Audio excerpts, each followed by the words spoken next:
bagaimana menghadapi cobaan dengan hati yang lapang dan penuh keikhlasan. Di tengah kemiskinan dan kesendirian, Nabi Ayub tetap berdiri kokoh sebagai hamba yang setia kepada Tuhannya. Setelah kebangkrutan kekayaan dan harta benda Nabi Ayub alaihissalam tidak berhasil menggoyahkan keimanan beliau, setan mulai gusar. Dengan kegigihan dan kesabaran Nabi Ayub alaihissalam, setan membara karena kesal. Bagaimana bisa seorang manusia tetap menyembah dan bersyukur kepada Allah setelah kehilangan semua yang dimilikinya? Gerutu setan kepada pengikutnya. Setan yang licik dan penuh tipu daya memutar otaknya. Mereka berdiskusi, mencari celah untuk menghancurkan Nabi Ayub alaihissalam. Suasana pertemuan para setan itu penuh dengan bisik-bisik kebencian dan dendam. Jika kekayaan dan kesengsaraan tidak membuatnya berpaling, mungkin kita perlu menyerang sesuatu yang lebih dekat dengan hatinya, ujar salah satu setan. Setan utama dengan wajah bengis melangkah maju. Dia memiliki 12 anak laki-laki yang sangat ia cintai. Jika kita mengambil mereka darinya, mungkin imannya akan goyah. Dengan rencana jahat yang matang, setan menjelma menjadi saudara Nabi Ayub. Dalam wujud manusia, setan datang dengan wajah ramah dan penuh senyum. "Saudaraku Ayub," katanya, "aku tahu kau sedang dirundung kesusahan. Sebagai keluarga, aku ingin meringankan bebanmu.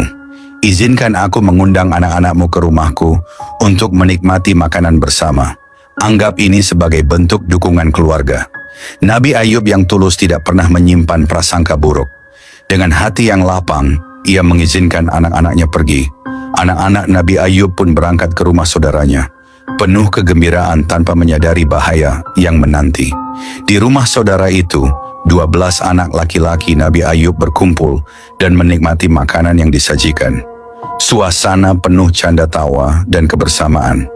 Namun di tengah keceriaan itu, setan memulai rencananya. Dengan satu perintah, setan memanggil angin besar yang mengguncang bangunan rumah tersebut. Dinding-dinding mulai retak dan atapnya bergoyang dengan suara gemuruh. "Apa yang terjadi?" teriak salah satu putra Nabi Ayub, matanya membelalak melihat langit-langit yang mulai runtuh. "Keluarlah, cepat!" Seru yang lain mencoba membuka pintu, tetapi pintu itu terkunci rapat. Dalam hitungan detik, seluruh rumah roboh, menimpa 12 putra Nabi Ayub. Suara jeritan berhenti, digantikan oleh kesunyian mencekam. Kerabat Nabi Ayub mengabarkan duka tersebut dengan kesedihan. "Ayub," kata kerabatnya dengan suara pelan dan prihatin, "aku membawa kabar duka. Anak-anakmu, semua 12 putramu, telah meninggal dunia. Rumah tempat mereka berada roboh dan tidak ada yang selamat." Setan menatap wajah Nabi Ayub, berharap melihat ekspresi keterpurukan, keputusasaan, atau bahkan amarah. Namun yang ia temui adalah ketenangan yang luar biasa. "Inna lillahi wa inna ilaihi raji'un," ucap Nabi Ayub dengan suara yang tenang, tabah, dan sabar. "Semua milik Allah Subhanahu wa Ta'ala, dan kepadanya kami kembali. Anak-anakku adalah titipan Allah Subhanahu wa Ta'ala, dan kini ia telah mengambilnya kembali. Aku ridha dengan kehendaknya." Setan tidak percaya apa yang ia lihat. "Bagaimana mungkin kau tidak merasa marah, Ayub? Anak-anakmu telah mati dalam satu waktu." Nabi Ayub penuh dengan keimanan. "Jika Allah Subhanahu wa Ta'ala yang memberiku mereka, maka ia berhak mengambil mereka kapan saja. Aku hanya seorang hamba. Tugasku adalah bersabar dan tetap bersyukur kepadanya." Setan kembali ke kelompoknya dengan wajah penuh kemarahan. Kenapa dia tidak seperti manusia lainnya? Mengapa dia tidak goyah? Bentak setan utama kepada anak buahnya. "Sungguh aneh, Tuan," sahut salah satu pengikutnya. "Biasanya kehilangan anak adalah pukulan terbesar bagi manusia. Tetapi Ayub, dia tetap teguh." Setan utama menggertakkan giginya. "Tidak, kita tidak akan menyerah. Masih ada cara lain. Kita akan terus mencoba sampai dia berpaling dari Allah." Di tengah duka kehilangan anak-anaknya, Nabi Ayub tetap bersujud kepada Allah Subhanahu wa Ta'ala. Air matanya menetes bukan karena kehilangan, tetapi karena rasa syukur atas segala nikmat yang pernah Allah berikan. "Istriku," ujar Nabi Ayub kepada Rahmah, "ingatlah bahwa kita hanyalah makhluk yang lemah. Apapun yang terjadi, ini adalah bagian dari rencana Allah Subhanahu wa Ta'ala. Mari kita tetap bersabar dan tidak pernah berhenti bersyukur." Rahmah, meskipun hatinya terluka, mengangguk. Ia tahu bahwa suaminya adalah seorang manusia yang mulia dan imannya menjadi contoh bagi umat manusia. Kehilangan 12 putranya menjadi ujian yang sangat berat bagi Nabi Ayyub alaihissalam. Namun kesabaran, ketabahan, dan keimanannya kepada Allah membuatnya tetap teguh.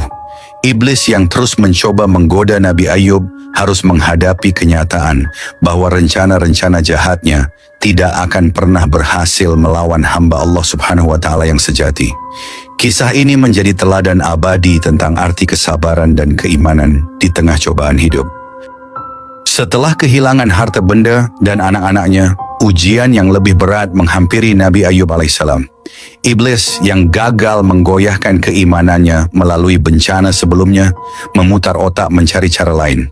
Akhirnya, ia memutuskan untuk menaburkan penyakit kepada tubuh Nabi Ayyub alaihissalam. Dengan perintah iblis, anak buahnya membawa penyakit yang aneh dan mengerikan menyusup ke tubuh Nabi Ayyub alaihissalam. Tubuh Nabi Ayyub alaihissalam mulai melemah. Bentolan-bentolan muncul di kulitnya, mengeluarkan cairan nanah dan bau busuk yang tak tertahankan. Demam yang tinggi, batuk berkepanjangan, dan rasa sakit yang tak henti-hentinya menggerogoti fisiknya. Lambat laun, Nabi Ayyub alaihissalam mulai kehilangan tenaga, kulitnya semakin pucat, dan tubuhnya kian kurus. Namun, yang lebih menyakitkan bukanlah penderitaan fisiknya, melainkan sikap orang-orang di sekitarnya. Teman-teman dan kerabatnya satu persatu menjauh, takut tertular penyakit yang dianggap kutukan. Tidak ada yang berani mendekat, kecuali 3 orang yang setia, 2 sahabatnya dan istrinya yang syalihah, Rahmah. Di tengah cobaan yang bertubi-tubi, Rahmah tetap setia menemani suaminya. Ia merawat Nabi Ayyub alaihissalam dengan penuh kasih sayang meskipun hati kecilnya sering diliputi kesedihan. Suatu pagi, Rahmah duduk di samping suaminya yang terbaring lemah di atas tikar lusuh. Ia memperhatikan wajah Nabi Ayyub alaihissalam yang semakin tirus, kulitnya yang kusam, dan matanya yang tampak lelah namun tetap bersinar dengan keimanan. Rahmah menarik napas panjang, menahan air matanya. Dalam hatinya, ia mengenang masa lalu yang penuh kebahagiaan. Ia teringat saat rumah mereka dipenuhi suara tawa anak-anak. Saat Nabi Ayyub alaihissalam dihormati sebagai seorang pemimpin yang kaya dan dermawan. Kini, semua itu tinggal kenangan. Namun ia tahu bahwa sebagai seorang istri, tugasnya adalah mendampingi suami, apapun keadaannya. Suamiku, bisiknya lembut, meskipun engkau menderita, aku akan tetap di sini mendampingimu. Aku tahu Allah Subhanahu wa Ta'ala sedang menguji kita. Tapi kadang aku tidak bisa menahan rindu akan kehidupan kita yang dulu. Melihat kesetiaan Rahmah, setan mulai merancang rencana baru. Ia mendekati Rahmah, membisikkan kata-kata yang mencoba menggoyahkan hatinya. Rahmah, bisik setan dalam benak perempuan itu. Lihatlah kehidupanmu sekarang. Apa yang tersisa? Kekayaanmu telah lenyap, anak-anakmu telah tiada, dan suamimu kini hanya bayangan dari dirinya yang dulu. Apakah Allah tidak adil? Mengapa engkau tidak meminta Ayub untuk berdoa meminta kesembuhan? Tidakkah engkau lelah hidup dalam penderitaan ini? Rahmah yang hatinya mulai goyah, suatu malam berbicara kepada suaminya. Wahai suamiku, sampai kapankah engkau akan bertahan dalam ujian ini? Di mana kekayaanmu, anak-anak kita, dan kebahagiaan kita dulu? Tidakkah engkau ingin berdoa kepada Allah agar membebaskan kita dari penderitaan ini? Jawaban Nabi Ayyub kepada istrinya. Nabi Ayyub alaihissalam meskipun tubuhnya lemah, mengangkat pandangannya ke arah Rahmah. Dengan suara yang tenang namun penuh keyakinan, ia berkata, Wahai istriku, engkau menangisi kebahagiaan masa lalu dan meminta aku untuk memohon kesembuhan. Tetapi izinkan aku bertanya, berapa lama Allah Subhanahu wa Ta'ala memberikan nikmat kepada kita sebelum ujian ini datang? Rahmah terdiam sejenak, lalu menjawab, 8 tahun, wahai suamiku.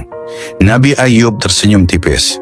Jika Allah telah memberikan kebahagiaan dan kesejahteraan kepada kita selama 8 tahun, tidakkah pantas jika kita bersabar menerima cobaan ini hingga waktu yang seimbang? Aku malu meminta kepada Allah untuk mengangkat ujian ini sebelum kesabaran kita sebanding dengan nikmat yang telah kita terima. Air mata Rahmah akhirnya mengalir. Ia menyadari kedalaman keimanan suaminya dan betapa jauhnya dirinya dari tingkat kesabaran seperti itu. Di tempat lain, dua sahabat Nabi Ayub berbincang tentang ujian berat yang menimpa teman mereka. Jangan-jangan, ujar salah satu dari mereka, Ayub melakukan dosa besar sehingga ia mendapat ujian yang begitu berat. Kekayaannya lenyap, anak-anaknya meninggal, dan kini tubuhnya dihancurkan oleh penyakit. Yang lain menggeleng. Wallahu alam, hanya Allah Subhanahu wa Ta'ala yang mengetahui. Tetapi satu hal yang pasti, kesabaran Ayub adalah sesuatu yang patut kita teladani. Tidak ada manusia lain yang bisa menghadapi cobaan sebesar ini dengan keimanan seperti itu. Jika bukan dia, mungkin kita semua sudah gila karena tekanan seperti ini. Mereka berdua akhirnya menundukkan kepala, mendoakan Nabi Ayub, "Ya Allah, berikanlah kekuatan kepada Ayub dan keluarganya. Jika Engkau berkehendak, angkatlah penyakitnya. Amin." Cobaan yang dialami Nabi Ayub berlangsung selama 18 tahun. Setiap hari tubuhnya semakin lemah dan penyakitnya semakin parah. Ia telah mencoba berbagai pengobatan herbal dari tabib-tabib terbaik pada zamannya. Namun tidak ada yang berhasil. Orang-orang semakin menjauh, bahkan tidak berani mendekat karena takut tertular penyakit yang dianggap kutukan.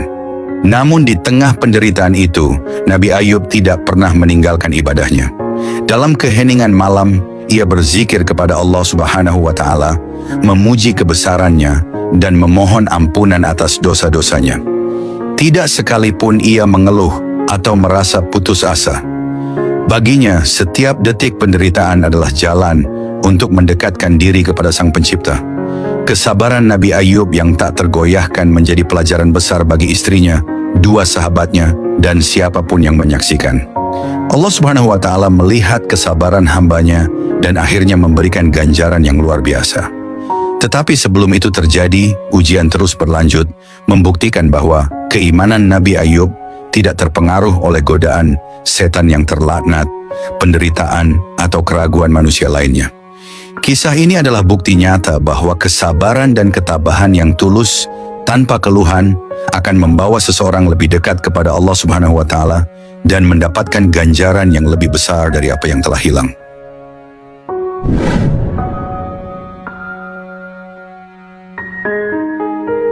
Penderitaan Nabi Ayub alaihissalam tidak hanya menjadi ujian bagi dirinya, tetapi juga bagi istrinya Rahmah. Setiap hari Rahmah menyaksikan suaminya terbaring lemah. Tubuhnya yang dahulu kuat dan tegap, kini tinggal tulang berbalut kulit. Namun, kesabaran Nabi Ayub alaihissalam tidak pernah goyah. Ia tetap berzikir, memuji kebesaran Allah Subhanahu wa Ta'ala, meskipun tubuhnya didera rasa sakit yang tak terperikan. Di tengah situasi itu, Rahmah menghadapi tantangan yang tidak kalah berat. Semua orang menjauhi mereka karena takut penyakit Nabi Ayub menular. Demi bertahan hidup, Rahmah harus bekerja. Namun ia terpaksa menyembunyikan identitasnya sebagai istri Nabi Ayub karena masyarakat begitu ketakutan akan penyakit itu. Rahmah bekerja sebagai buruh kasar di rumah seorang saudagar kaya. Ia bekerja keras mencuci, memasak, dan membersihkan rumah demi mendapatkan upah kecil yang cukup untuk membeli makanan sederhana. Namun ia selalu mengenakan cadar untuk menyembunyikan wajahnya. Hari-hari berlalu dengan penuh perjuangan, hingga suatu hari seorang rekan kerjanya mulai curiga. "Kenapa Rahmah selalu menutup wajahnya? Bukankah kita semua di sini perempuan?" bisik seorang pekerja kepada majikannya. Majikan itu seorang pria tua yang dikenal pemarah, mendekati Rahmah. "Buka cadarmu," perintahnya tegas. Rahmah terkejut. "Maafkan saya Tuan, saya lebih nyaman mengenakannya." Namun si pekerja lain menambahkan, "Dia itu Rahmah, istri Ayub. Suaminya menderita penyakit yang menjijikkan. Kita bisa tertular kalau membiarkannya di sini." Mendengar itu, majikan Rahmah berteriak marah. "Apa benar ini? Kau istri Ayub?" Rahmah tidak bisa berbohong lagi. Ia mengangguk pelan. "Ya Tuan, tapi penyakit suamiku tidak menular. Saya hanya ingin bekerja untuk menghidupi kami." Majikan itu menggeleng tegas. "Keluar dari sini. Aku tidak mau mengambil risiko. Jangan pernah kembali lagi." Rahmah mencoba menjelaskan, tetapi majikan itu tak mau mendengarkan. Dengan berat hati, Rahmah meninggalkan pekerjaan itu. Hari-hari berikutnya menjadi lebih sulit bagi Rahmah. Setiap tempat kerja yang ia datangi menolak kehadirannya setelah mendengar berita tentang suaminya. Berita itu telah menyebar ke seluruh kota. Ketika tabungan mereka habis, Rahmah termenung di sudut rumah kecil mereka.